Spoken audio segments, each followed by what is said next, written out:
thank you for showing up for this panel. It's an excellent panel with three young artists. And this is part of the Pilsen Festival, in which we also want to bring the artists to speak about their art and their commitments to their artistic expressions and how those expressions are evolved. And today our moderator will be Héctor Herrera, and he will be introducing the panelists. All right. Again, like Professor Moratore said, welcome to the panel, the Pilsen Fest panel. This is the first of two, right? And this one is called Local Musical Scene and Social Commitment. So before we get started, I wanted to introduce the panel. To the far right, we have Luis Tubens. And Luis Tubens is a Chicago-born Puerto Rican poet. His narrative poems depict the gritty ambiance of inner cityscape while describing reflective personal experiences. He draws inspiration from the urban realities of developing Latino diaspora and from the observations of the proletariat struggle. His interactive style is hyper-performance and invites the crowd to be active participants in his performance. Welcome, Luis. Thank you y'all for having me. In the middle, we have Letty Rimel, who was born in Chihuahua, Mexico, and immigrated to the United States as a child. She's the lead vocalist, songwriter, Bajo Quintera, and co-founder of Rimel, an up-and-coming all-female regional Mexican band based in Chicago. And they are currently working on completing their first band, full album. Welcome, Letty. Thank you. And finally, we got the ninth wonder of the world over here, Jaime Garza. Jaime is a bassist, producer, and an active cultural promoter with Pachanga music culture and presenting world music, son jarocho, and independent Latin rock. As a bassist, his style is eclectic and heavily influenced by son jarocho. His musical background has no boundaries. His contributions and collaborations as a bassist range from son jarocho, rock, cumbia, metal, punk, funk, ska, and reggae to experimental fusion genres. Garza's prominent bands are Dos Santos Santa Beat Orchestra, which will be performing today, and a son jarocho band called Ida Vuelta. He is also a co-producer of the Pilsen soundtrack, Volume 1 and 2, and has produced or curated over 300 art and music events, concerts, festivals throughout Chicago. It's a lot. Welcome, Jaime. Thank you. So today's focus, we wanted to kind of create a conversation, right? And we invite all of you guys to be active participants with this panel. We'll save some room for a Q&A at the end. But if there's something that you really feel like you have to say at the moment, maybe we could squeeze you guys in while the conversation is kind of happening. The goal today is to kind of talk a little bit about the artist's expression and how it relates to the social commitments around our culture and the city of Chicago and beyond, right? So I kind of wanted to start very broadly and kind of zone in a little bit as we move forward with the conversation. And this is an open-ended question. Most of the questions I will direct to one of you guys, but it'll always be open-ended when you come feel and interrupt whenever. But let's start off with just a general one. As artists, what do you guys feel should be the role in our contemporary society? I think we have to set a good example. I think we have to be ourselves. And more so because we are in front of a lot of people in general, it's a good thing to be able to express yourself and use that to your advantage. So if you have to communicate something important, there's a resource right there. So I think that's the main thing. Be aware and be involved as well. And so, for instance, I perform mainly for Spanish-speaking audiences. I have performed in a lot of American venues, and even with the American people, they're always very curious about the Mexican culture, the Latin culture in general. And with the with the Mexican people, they're very astonished because they've never seen an all-girl band with norteño, which is not very common. We have accordion and bajo quinto, but at the same time, they're into it. They're like, okay, this is cool. You guys are doing this. You guys are American because you guys speak English. You guys were raised here. So I think creating that bond with the people that are from our countries is a very important rule in this. Yeah, I agree. I also think I find it unique right now with what's going on in Chicago in the sense that, there is a Latino movement happening like I hadn't seen, at least, right, growing up, right, where you have so many bands coming up like Dos Santos, like El Ineso, like Rimel, that are kind of introducing new styles to a young culture that might not have been exposed to it. And I think it kind of brings up a question of education, right, and how you might use your art or your music as a form of education. Is that something you guys are like conscious about when you're performing or when you're like writing a song about, you know, whether educating through your poetry, right, and like, you know, making some form of social statement, or just educating via the music to say, I'm going to introduce San Jarocho to, you know, a public that has no basis for, and, you know, I'm going to educate them through this matter. Mm-hmm. Yeah, I think, I mean, the music and the art is the reflection of a community or of a society. So when you talk about, you know, and so it's a reflection. So people that are politically involved and start making music or lyrics or even like visual art, they reflect that. So it's not like it's even unconsciously that we produce certain messages. It's because it's embedded in us. I mean, so just en la cumbia, we say retomamos la cumbia. The music that's ours, that we're not doing something that's not, we're not grabbing something from somewhere else. It's like, no, we've always had it in us, and now it's just it's a perfect time, individually as artists and as a band, to be like, oh well, let's go, you know, deep into our roots, into things that you remember when you were, you know, 4 or 5 years old, and now we're actually putting it out there and putting it on a stage. And so it's more that. I think it's a reflection of who we really are. I think the education is one of the roles of the artist that you first asked. And I think the role of the artist is plentiful. You have the historian, the documentarian, the educator, the entertainer, and I think the artist tries to negotiate the balance between all those different roles when they're performing, when they're putting their art out there.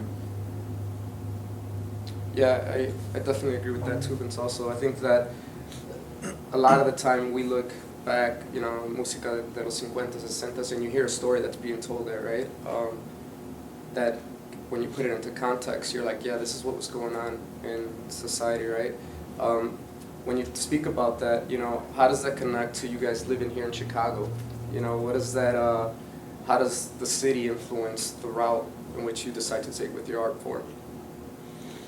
I think just the fact of being Latino makes you politically inclined. You can, you know, run away from racism in a way, or races. There's a lot of races here in Chicago, so you're automatically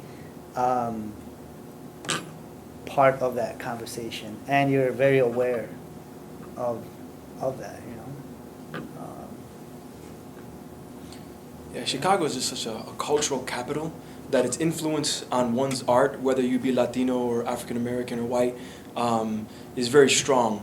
You know, arguably Chicago is the capital of resistance within the United States. Some of the largest worker rights protests, immigration protests have happened here at Chicago, in Chicago, and it's that fire and that passion that comes from the city and from all the different surrounding neighborhoods and ethnicities can only fuel what your art is going to do and what's going to talk about.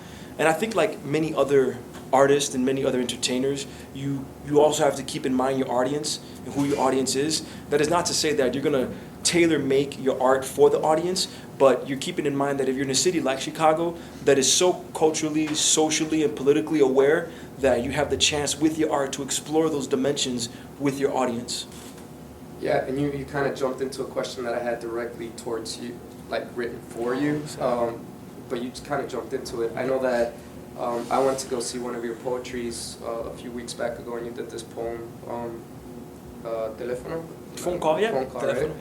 yeah. And it's a poem that, for people who are not familiar with it, it's a poem about, you know, receiving a phone call of an angry angry people about an immigration bill that was not supported by the people, right? And Luis Tubens kind of goes into this whole thing about immigration and what that means to him. And my question to you, Tubens, was when when you're writing, one, that's a bilingual speech that you kind of do, right? And you incorporate so much like politics into it, a language into it. When you're presenting in front of public, how aware are you to who you're presenting to? And is it sometimes pressure to present something like that, right? Your art form in front of people that might not relate to it, or do you take that approach of like, this is an education process for me, right? This is something that I'm out to kind of like let the people know the other side of the view.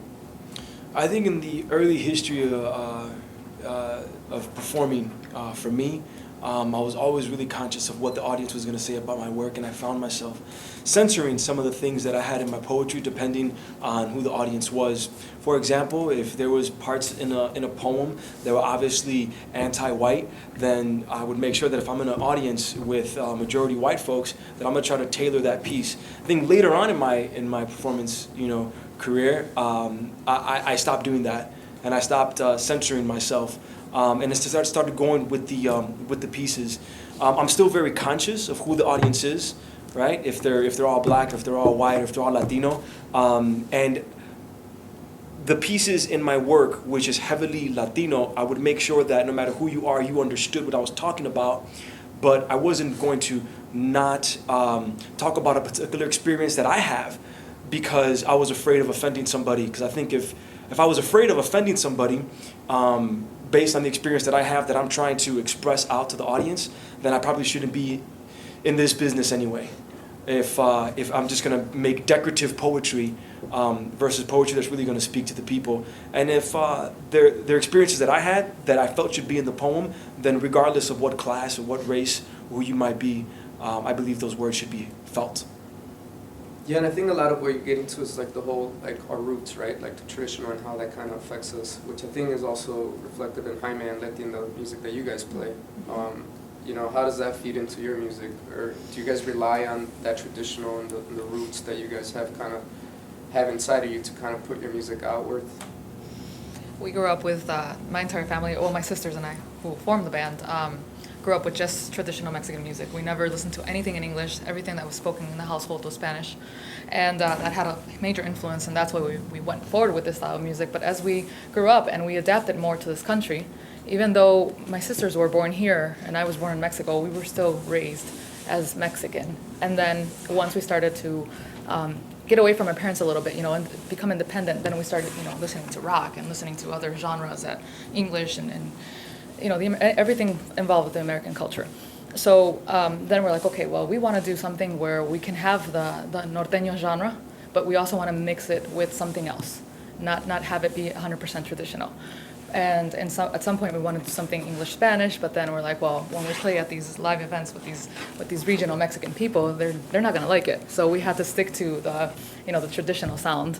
And I think that the sound that Rimel is accumulating now, or that what we're achieving, is actually that modern touch that we wanted. Kind of like, I don't want to say a mix of rock, but a mix of a little bit of everything with our norteño. So we don't just use the traditional aspects of the music. And also the mindset that we have, we have a very different mindset from our parents' generation, for instance, so it's all a major influence. Yeah, I like that whole thing about traditional, because a lot of the stuff that we do as like Latino second-born generations here is not very traditional, right? Yeah, it's not. It's not traditional at all. So when you feel that pressure from other bands saying, "Oh, well, esto no es tradicional," it kind of makes you feel like, okay. Yeah. Where do we really fit in all this? Yeah, like, Dos Santos is, we have a Puerto Rican in the band, we have a guy from Panama, we have a guy from Texas, and we have un Chilango. So, roots or folk music for every person in the band is very different. And yeah, Pete Conguero, he's a Latin jazz salsa guy, and that's his roots, and that's him. But once the band gets together, it is like a melting pot, because everyone brings in their own touch, their own feel, with respect to their original roots music from wherever they come or from whatever they studied or whatever they grew up with. But we know it's modern times, and we're all friends, and we give out to the world this unique blend of just of roots music from all over Latin America, and not just from where we're from, but just music that we've listened to our whole lives. So we're not closed-minded at all. You know, some of us, you know, listen to hip hop or metal or rock, and it does blend into the band, and we try to make it a solid sound for people that are salseros like Pete, or for guapangueros, or for just people that like, you know, dancing cumbia. So everyone, at least our experience is that everyone has related to the music that we're doing.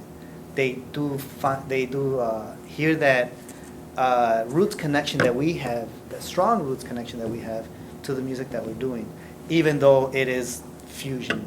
You know, it is like you know, bringing things together in harmony. Yeah, which is kind of a conversation that they'll probably be discussing later on in the age of globalization and multiculturalism, right? It's like the fusion of all these things kind of coming together and really not really having the traditional elements but in a new form, right? I know that. And I think with respect is very important. Yeah. That's one of the things. I mean, well, with your son jarocho, would you say that that's a modern day traditional way that you guys play your son jarocho, or is that very traditional too? We try to keep it roots. We try to learn from the elders. We try to keep it as pure as possible, even though but we try and we play it respectfully. You know, that's one of the things I think is important. Can I ask a question? Yeah. This goes most to Dos Santos and Rimel, no? I'll come back to the question. But what makes your, let's say, your cumbia much different, let's say, than the cumbia Colombia, la cumbia de Mexico, la cumbia de Nueva York, for example? What is so different about your cumbia, and how does perhaps the fact that you are a band that has members from different parts of the country and different parts of Latin America, what makes you different from, let's say, Colombian cumbia, or Mexican cumbia, or the cumbia, let's say, California, New York? Well, I mean, and why cumbia is becoming like, let's say, a music that the young are willing to now engage with. Yeah, well, there's cumbias everywhere in the world, and every part of the world has made it theirs.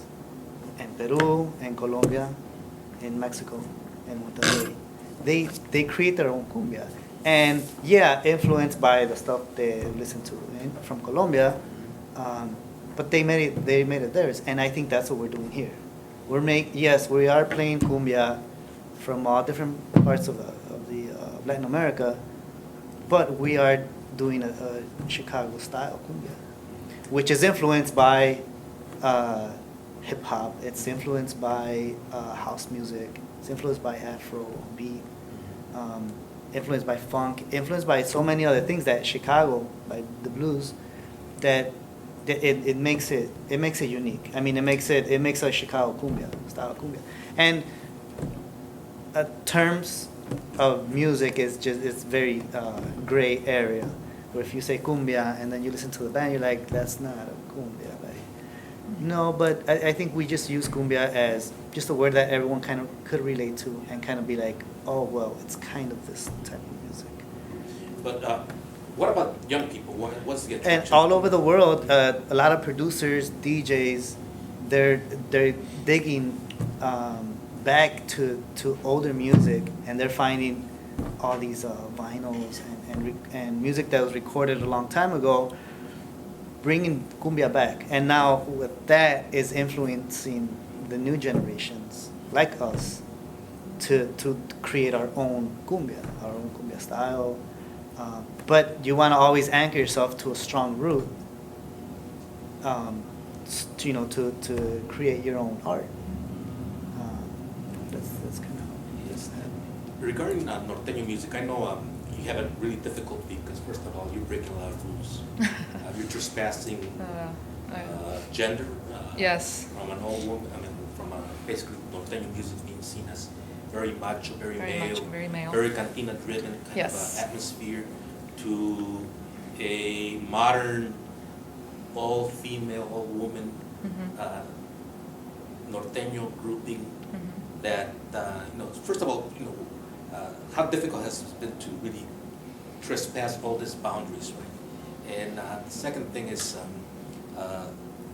the new wave right now in norteño banda is narco corrido, right? It's Yeah. very big. And Yeah. how do you deal with that issue?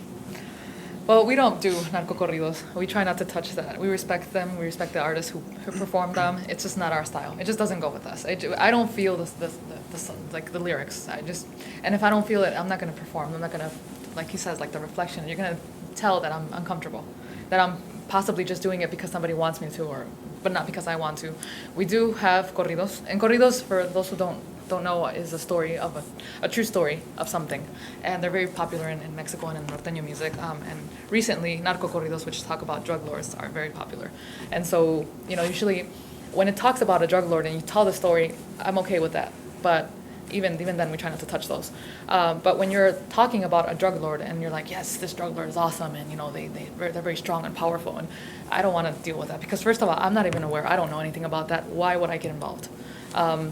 And our message is more about love, about peace and culture, and anything else that we can talk about that has nothing to do with that. But we do play corridos, and the corridos are usually older. They're usually corridos from the 50s or 60s that talk about a story, just in general. And as far as how the people receive us, I think we've had a really good. I guess the audience has been awesome with us overall. We've never had a problem. I don't think. There are some people who criticize, but you're going to have those everywhere.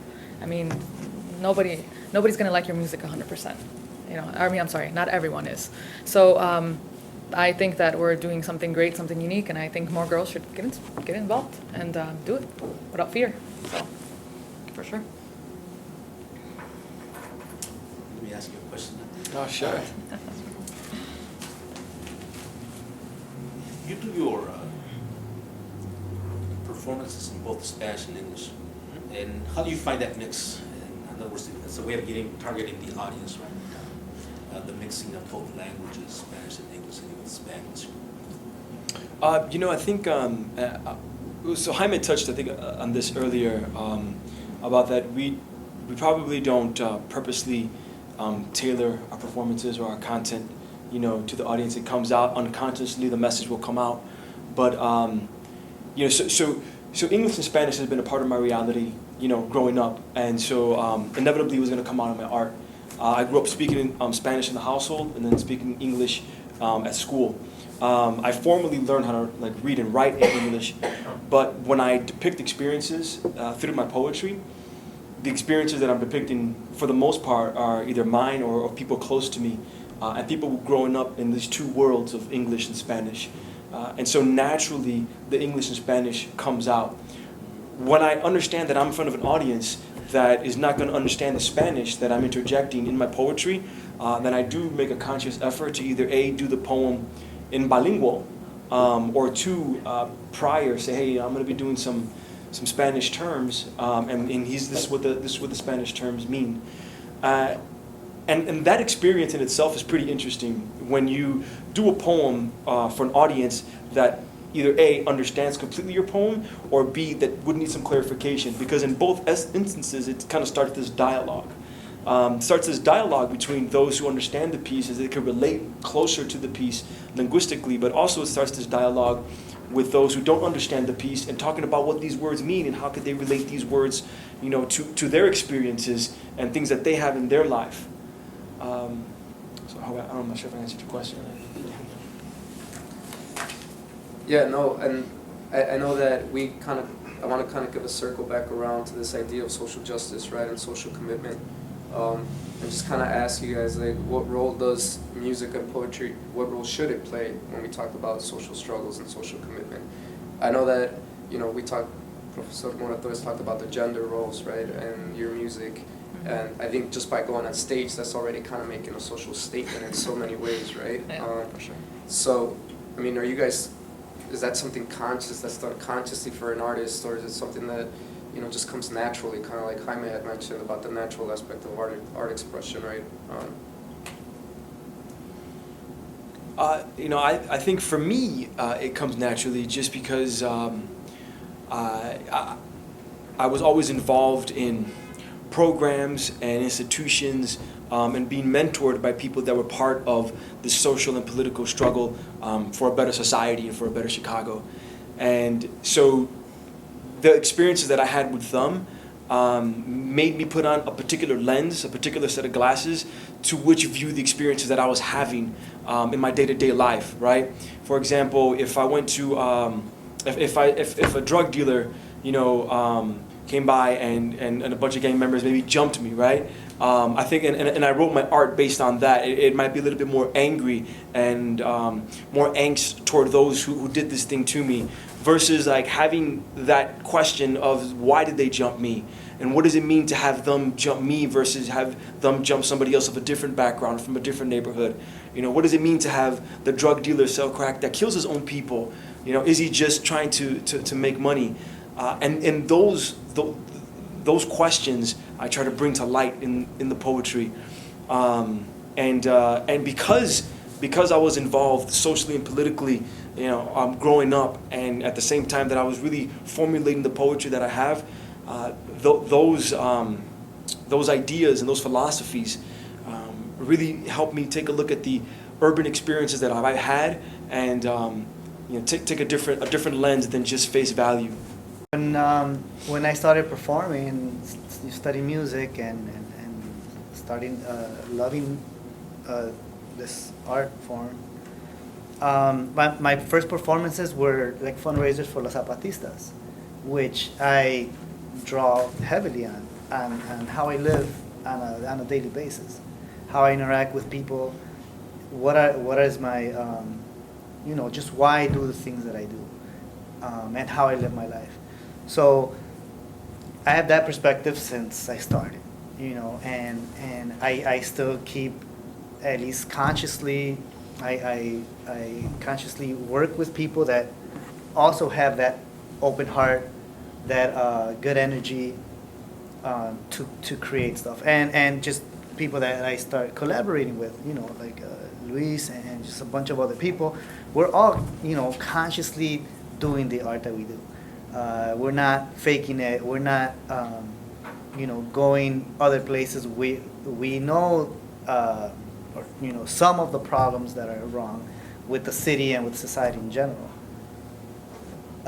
So I think, drawing from the Zapatistas is kind of my, I get my base from.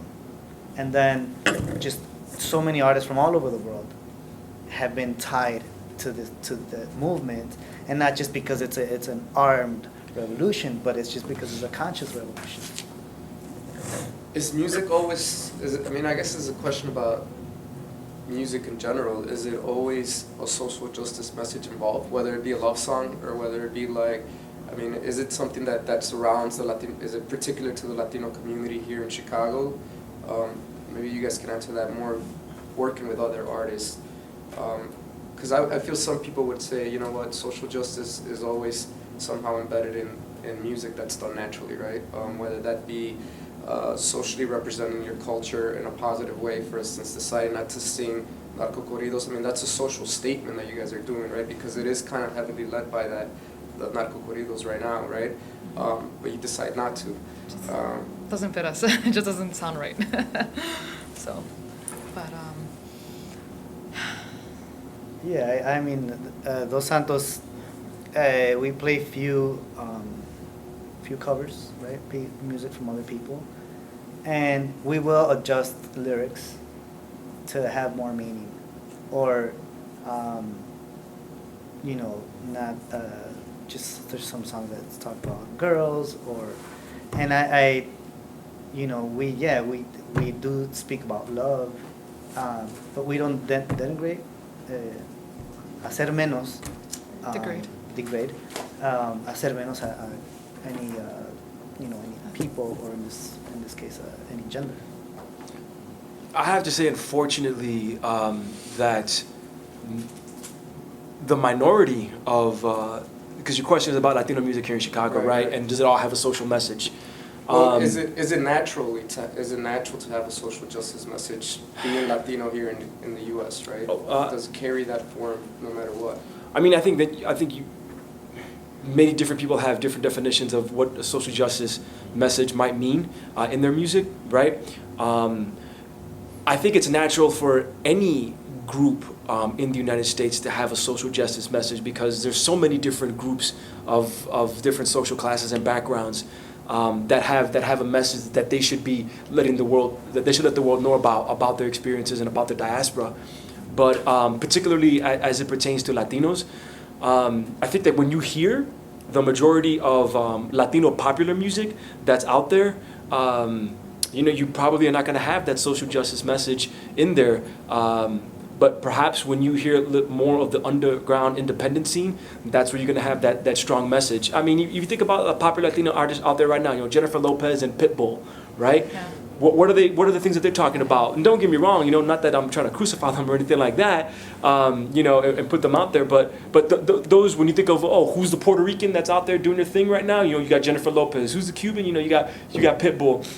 I mean, we're talking specifically United States, right? Because we're not talking about popular artists in Latin America, and what does that mean, right? Because then you got Calle 13, who's, all over the map, and they're doing great things, with their social message, right? But we're talking, like, particularly here in the United States, and how Latinos relate to other people here in the United States with their music. And when you look at those popular factors, that's who you have, producing work right there on that popular level. But again, that pertains, I think, here to the United States, where the record companies or the music industry, is looking for a particular message that may not necessarily be the social message that they want to go ahead and portray on the radio, because they know that once those messages start getting out in mass, and through radio and through TV, then those messages are going to start informing the greater social consciousness, as like the messages of Jennifer Lopez and Pitbull inform the greater social consciousness of what's going on with Latinos who all they do is listen to is radio and TV and refuse to dig deeper into some other music or other forms of news and media. Unfortunately, when you go to clubs, right, you hear booty shaking, grinding music. And that's just the reality. When you go to these large clubs that you got to pay this money to get in, that all Latinos want to flock to and go to, on Fridays and Saturday nights, you got your reggaeton music, right? You get your salsa, bachata music and all these other things, but you got your top 40 music, right? That is your Jennifer Lopez and that is your Pitbull. And that's what's being played. And so, of course, I think that, in short, I know there's a very long-winded way to say this, but in short, I think that Latinos naturally should have a social message that they want to depict to the rest of the world. But I think that the economic decisions are really what decides how those messages can actually reach the greater Latino consciousness in the U.S. specifically. I was going to say, I wrote a song, and I agree with him in terms of the underground bands. It's more conscious. They're like, well, we're doing our thing, and we're giving this message. When you go into the commercial realm, it's more money, and who's going to get the big hit, right? But like, I had written a song about the Las Muertas de Juárez. If you guys know, Juárez is in Chihuahua, the state where I was born. There were more than 40,000 women missing, and nobody cared when I wrote that song, And it was talking about what happened and how people are responding, and didn't do anything. And then when you go into songs that talk about the typical love, or you left me, or I hate you, or this or that, it's like the best thing in the world, or anything else, anything that has a good beat to it, the lyrics usually don't matter. So it's like, what do I do? Do I sell out and go for this, or should I continue with this? Because that's the style that I write. I like writing songs that give a message, and they're like, and usually my sisters will be like, well, it's not commercial enough, I feel like it's not repetitive, and people aren't going to like it, so I don't know. So then I push it to the side, and then I try to write something simple, and I'm like, oh God, I really don't like this. But it's really trying to depict who you are and express who you are, and it's complicated sometimes because you're trying to compete, and then it's like, well, should I just be like this small artist and stay in my little thing, or should I pan out and do more things? It's hard to determine. Yeah, and I think what we try to do is good music, right? The good music is going to get to people, no matter if you're on the radio or not, no matter if you're on TV or not. it will like prevail, and it will get there to the now. And we use music to give a message, so social or not social. But I think that's the kind of secret to making good music. Yeah, well, thank you guys. We want to open up the panel to Q&A at this moment. So if anybody has any questions that they would like to ask the panelists. So just as like a broad question, what kind of commitment do you all feel you have to young people, especially growing up in these current times where there is so much political action, social action, especially in Chicago, as you were saying earlier. So how do you all kind of just keep young people in mind and make sure that your message also reaches them because they are growing up in this ever-changing society? I ain't no role model. I don't know if I particularly keep young people in mind when producing my work, when I talk about the content of the work, but I think that one way that I keep young people in mind when doing my work is that I make sure that I'm doing work that young people have accessibility toward or for. So like, festivals like Pilsen Fest, for example, right? Where you're right here, and you're in the neighborhood, and the youth don't gotta spend $25 or whatever it is, you know what I'm saying, to come check out great music that Pilsen has to offer. And so by doing events like that, by doing things like that, I think it's one way to make sure that at least the stories are being heard by the youth. I don't know if I know the formula to make the youth attracted to my work, I may know bits and pieces of it, but I think that if I sat down and try to figure out how am I going to make a teenager like my work, I probably will go crazy, trying to figure that out, So I just make sure that that when I do get a chance and to do the work, it's where young people can be at. I think for us, at least, the way that we think is I agree with him big time as well, but more so because we're girls, people immediately, and especially in the norteño scene, if you see the females in the genre, for the most part, they're singers, and you see them half naked, showing everything, and and that's the way they want to see us. And it's like, no, why don't you guys show a little bit more? No, it's not going to happen. We can be tasteful and not show much and look pretty, and as pretty as we can. And so that's one thing, the wardrobe thing. So we're not trying to say, hey, let's show your body, your assets. And the other thing is obviously what we write. We try not to write or perform songs that are going to send a negative message. At least we try to stay away from that.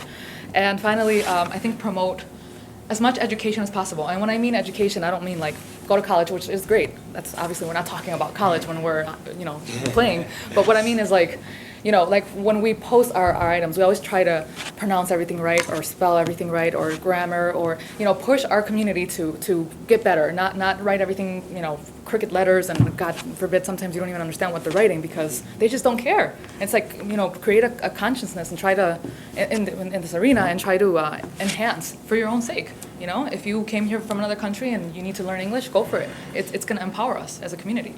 So I think that's very important. And we try to get involved in those kinds of events, and we've performed in many fundraisers where we don't charge. We go there, but we want to make sure that we're cooperating with that particular organization for that reason. So I teach part-time music at Castellanos. So I try to understand the kids are from 8 to 12 years old. So I'm the one trying to learn from them. What is it that makes them tick? And have a semi-adult conversation about music and about why. So I say, oh, I'm in a cumbia band. They're like, cumbia. And I'll be like, okay, you can name a song. What song do you like? What's your favorite song? And some kids are like, I don't have a favorite song. What is that? I'm like, okay, well, do some research. Ask your mom, ask your dad. And yeah, they'll come up with, and then they start opening up their minds to liking music and looking for the artist. Problem is that they find Jennifer Lopez music or hip hop, a lot of hip hop, a lot of gangster rap, that they're like, this is what we like. And I'm like, it's fine, okay, but you guys, why do you think people are talking like this, or what's gonna, be conscious of what you're listening to. So that's one of the things that I do with kids. With Pachanka, we do concerts, we do shows and festivals, and it's always try to work at places where it's an all ages type event. We looked at Katrina, Cafe Katrina, and it's a free show, free festival for 2 days, a Son Jarocho festival, and it's for the whole family. It's for kids, come with their moms or dads. They create that thing in them where they're seeing live music with their family, and it makes a big impact later in life where they're like, I used to go to concerts with my dad. They go see Santana downtown at Millennium Park, or those are the memories that you remember forever. And we try to create a culture that likes live music. That's at least one of my missions. And in an early age, just because they'll get the art of it, the art of music. Okay, I have a question. So I'm a school social worker, so it's coming more from that aspect. What commitment do you feel that Chicago artists as Latinos have in regards to being more outspoken with some of the music that really influences a lot of the youth, like the narco corridos? Those really influence those kids that are coming here that are first generation in the country, and those are the kids that are joining the gangs. Those are the kids that they're stuck in between the different cultures right now. They're very vulnerable, and they're attracted to that. Those are the kids that are getting more involved with the gangs. And I don't know, what do y'all think, what do you see as like Latino artists just really being more outspoken and open, like, you know what, we need to kind of shift this culture a little bit because it's impacting our youth a lot, at least here in Chicago it is.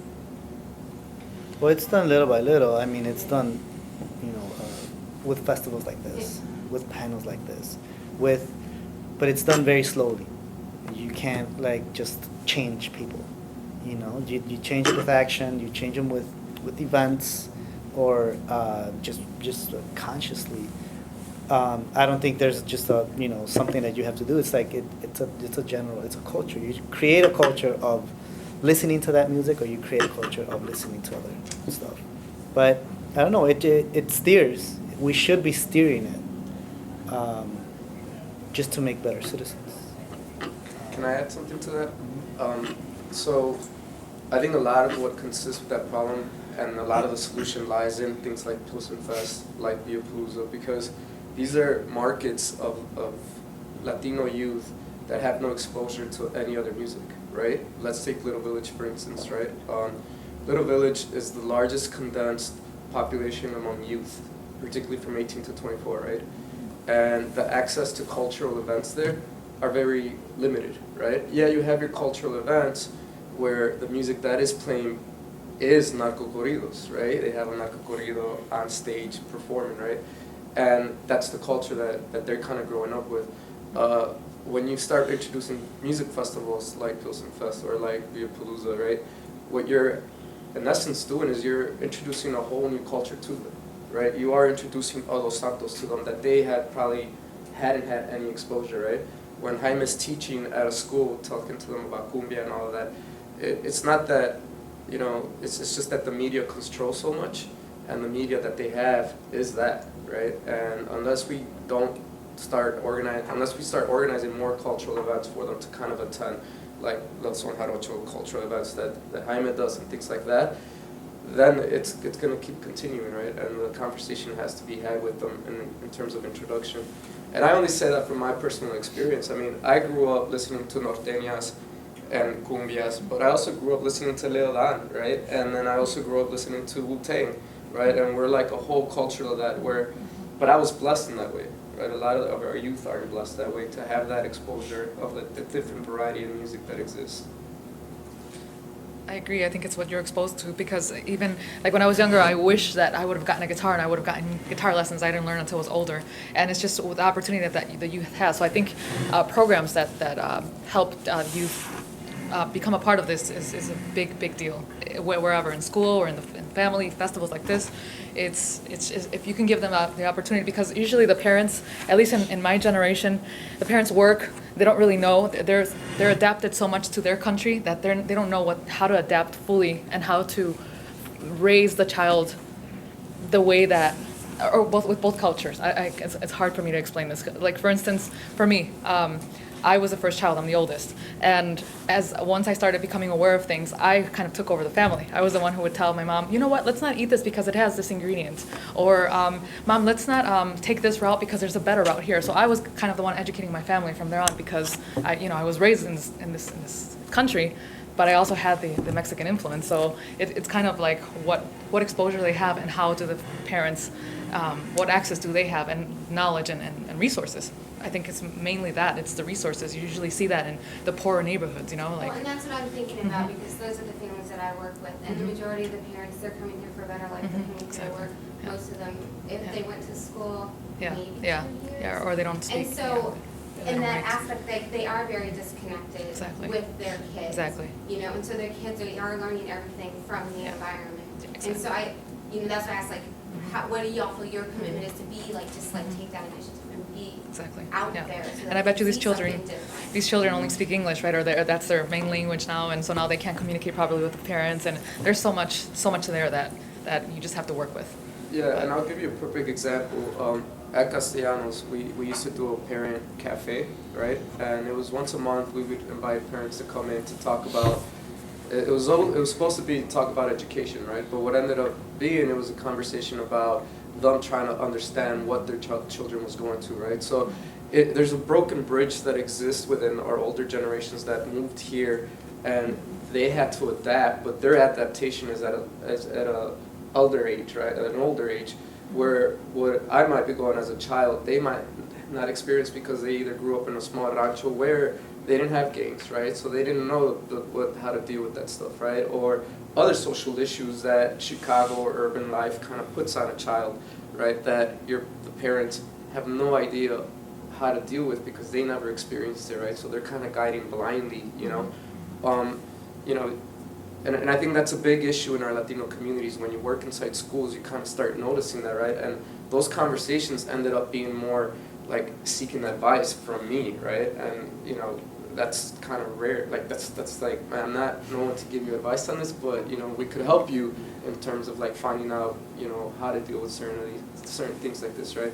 And so I think conversation is huge in these Latino communities, right? Whether it be conversations through the music that that the artists are doing, or if it's just conversation that we're having when you're out there, like talking to a parent about these things, because the parents want to know, they want to learn.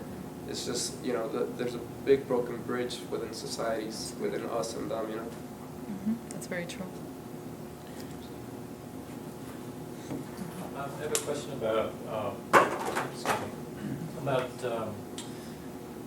the way the role that music might play, or your specific music possibly, in gentrification. I've lived here in Pilsen for like 16 years, and I've seen a lot of changes, and I've seen, for example, with Thalia Hall being renovated and that space over there, and the concerts of sort of bands and groups that are coming. I just wanted to understand a little bit better about how you all feel about that process, because, it can be a double-edged sword. I myself went to the Cumbia Salsa over there. It was great. I loved it. But, it's just like Double Doors doing that over there, and Double Door. And the way I see it, basically, the arts have been used to help gentrify neighborhoods. You see it with galleries, the gallery scene, the East Pilsen gallery scene versus this part of Pilsen, that kind of stuff with the developers, the Pavlojerskys, all these people. So I would like to hear maybe a little bit how you guys feel about your role, either against gentrification, or how does it play out in a festival like this, for example? The arts, performances. I guess that's a complicated question. I know it's kind of like elephant in the room. No, totally. Sorry. It's cool. So, I'm born and raised in the city of Chicago. The neighborhood that I grew up in is Logan Square, which is, if anybody who is familiar with Chicago within the last 20 years, you know that gentrification has hit Logan Square pretty hard. So it's something that definitely hits home for me. I think, and also you brought up Cumbia Salsa, which I'm part of the team of the Cumbia Salsa team. right? And it's funny when you say that, because there was a lot of people who at the time would told me that they would boycott the Cumbia Sasso at Talia Hall because they were boycotting Talia Hall, and they didn't want Talia Hall, to be there. And also the issue with Cumbia Sasso now at Double Door. Although, to your point about these type of events helping to gentrify a neighborhood, right? I think when it comes to Cumbia Sasso at Double Door, it's a little bit of a different story, because that neighborhood, Wicker Park, has been long gentrified before Cumbia Sasso ever got there. And I think, if anything, we're re-gentrifying it, if that even makes any sense. But when it comes to something like a Talia Hall, this is kind of how I felt about something like a Talia Hall in Duna, Cumbia Sasso, Talia Hall. My own conflicted feelings about that, right? Is that you have this venue that's going to open up regardless, right? This is a venue that is a large theater that's going to have acts, and they're going to bring in music there regardless, right? We can protest, we can boycott, we can do whatever we want, or can we go inside and make sure that our voice is being represented in this institution that's going to exist anyway? Can we go over there and make some money off of that too, right? And pay these artists because we all know that art is not free. And making sure that those who are going to Talia Hall, who may be responsible for part of their own role in gentrification, is also hearing our voice too. I happen to be the MC of that particular event. And as usually when I MC any event, I always try to make sure that message is clear, that message gets shot out through the show and through the stage, that this institution is existing, and this institution may be helping gentrification, helping along gentrification, right? But if we were to take a look at gentrification visually, right, you have pushing, right? And if I look at something like a Talia Hall, maybe it's pushing, institution gets built, and now we're coming back. And we're coming back, and we're making sure that our voice is being heard inside this institution. And all we can do is to make sure that our voices continuously get heard within that institution, and make sure that our shows keep on getting booked, and making sure that Talia Hall recognizes that there is a voice, and that there is a community that will support our voice there. And Talia Hall, like any other business people, will make sure that if that voice is there and that population's there and they're willing to come, then the show's going to happen, right?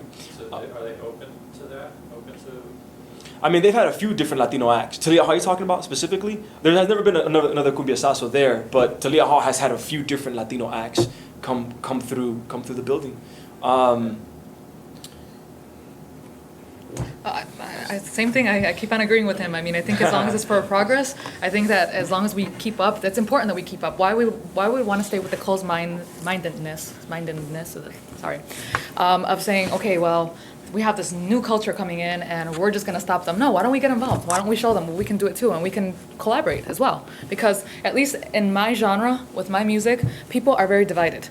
You see a band here, and then you see another band here, and this band is like, oh, well, look at them, they're doing better than us, damn it, they suck. And they start talking smack or whatever. So then they'll try and compete or bring them down or whatever. There's no union, and that's even with us, like with any other band in the genre, it's very hard to get along in the right way, meaning like we're genuinely going to collaborate with you without an intention of how do I say this, like, there's a lot of greed and a lot of envidia. Oh my God, what's the word? Envidia? Jealousy. I don't know why. It's terrible, and it's particular in my genre. I don't know if the other genres have that same issue, but it's always the case. Like if you have a nice car, everyone else wants to have that car or better than you, because oh my God, it's like, why can't you be happy for that person and improve on your own? Is what I'm trying to say, I guess. But for the most part, I think that gentrification does have a negative side to it, but in a way, if they're coming and you can't stop them, might as well unite and might as well cooperate and try to do as much as possible, and grow with the community instead of pushing it back. That's how I think. So. Though that there's some responsibility in the sense of like the organizers of how they organize the event, right? Someone like Cumbia Sasso actually works with a lot of local, like particularly like a lot of local Latinos.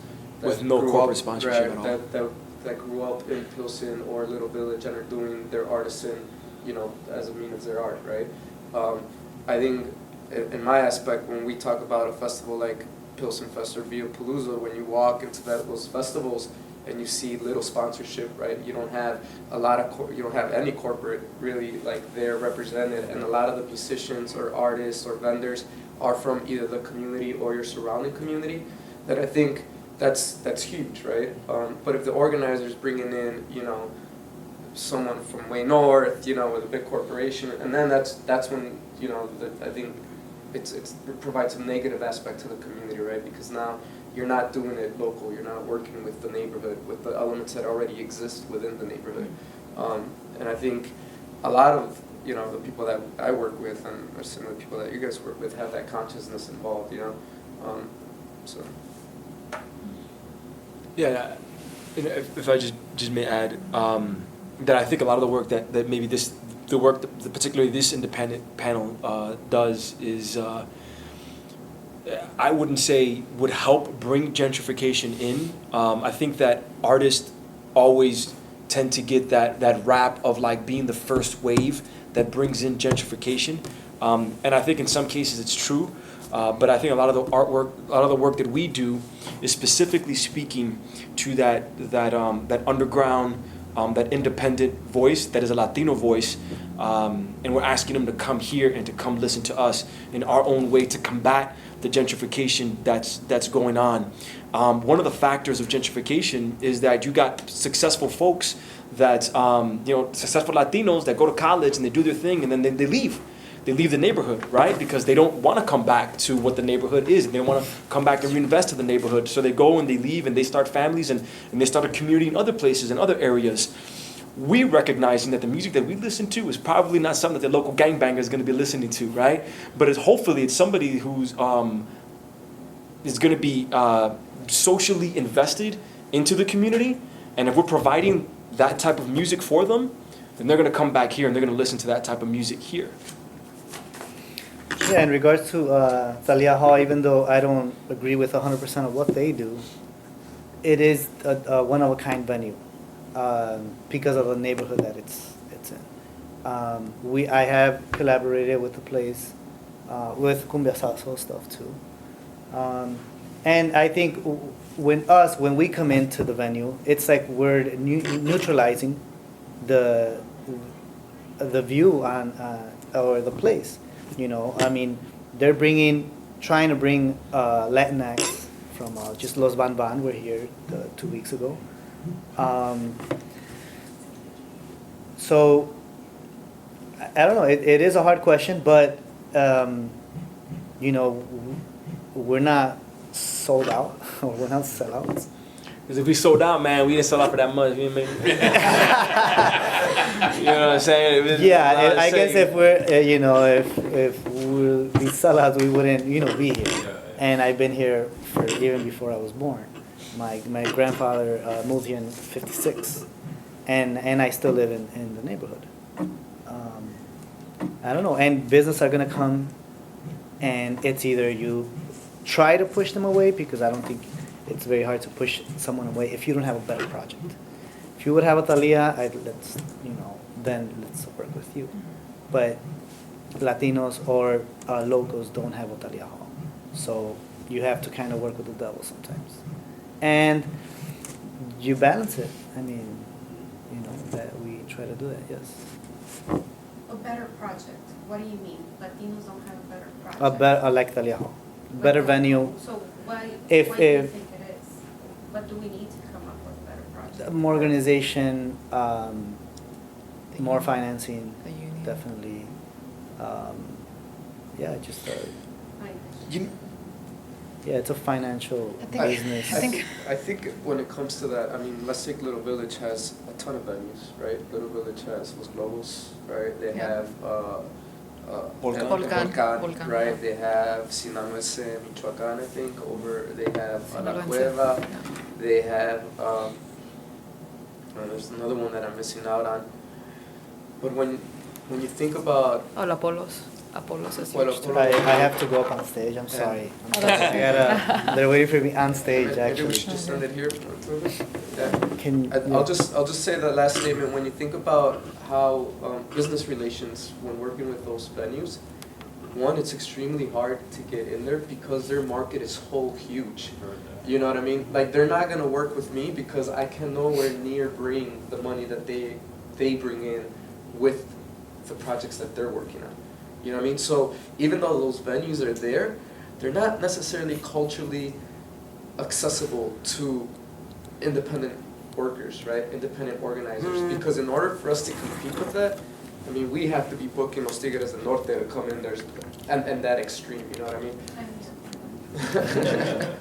You know what I mean? But that's there are venues out there that are run by Latinos that are there, but we just haven't been able to make that, at least on my end, right? We haven't been able to make that connection with them to say, let us do something cultural here. And in cultural, I mean like art cultural, you know. And so I think it's difficult, right? And so when Talia Hall is there and they're you know, easier to work with less money to work with, then, you know, it becomes a venue that we can use to kind of show our culture within that limits as well. I feel like that. I think. But we want to thank the panelists. The basement, Professor Morales putting this together, the great organizers of Pilsen Fest, and also you guys for coming in and being insightful. You know, hopefully this was a great conversation that you guys could take back to other people and kind of like share these thoughts and you know, make something out of it and, you know, plant a seed somewhere to kind of, you know, keep this movement alive. So thank you guys. Thank you. Solo existe un pobre mundo, lo más hermoso y sincero, y todos sufrimos juntos, todos somos pasajeros, nada los llevará a salvo, y avisa el mismo pregonero.